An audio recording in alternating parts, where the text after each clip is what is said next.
నమస్తే, నేను మీ ఈశ్వర్. ఈ6 న్యూస్కి స్వాగతం. వార్తల్లోని ముఖ్య అంశాలు. భూభారతి అవగాహన సదస్సు కార్యక్రమంలో కలెక్టర్ వల్లూరి మాట్లాడుతూ భూ సమస్యల పరిష్కారమే లక్ష్యంగా రాష్ట్ర ప్రభుత్వం కొత్తగా ప్రవేశపెట్టిన భూభారతి చట్టంపై రైతులు పరిపూర్ణమైన అవగాహన ఏర్పరచుకోవాలని కలెక్టర్ వల్లూరి అన్నారు.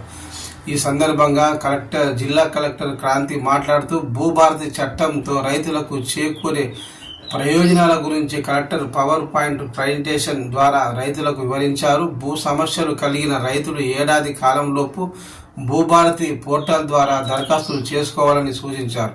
సమస్య పరిష్కారం కాకుంటే కలెక్టర్కు లేదా CCLAకు అప్పీల్ చేసుకోవచ్చన్నారు. ఆర్థిక స్తోమత లేని పేద రైతులకు ఉచిత న్యాయ సహాయం అందిస్తామన్నారు. రెవెన్యూ వ్యవస్థను బలోపేతం చేస్తామన్నారు. ప్రతి గ్రామంలో గ్రామ పరిపాలన అధికారులను నియమించేందుకు చర్యలు తీసుకుంటున్నామన్నారు జిల్లా కలెక్టర్ వల్లూరి క్రాంతి.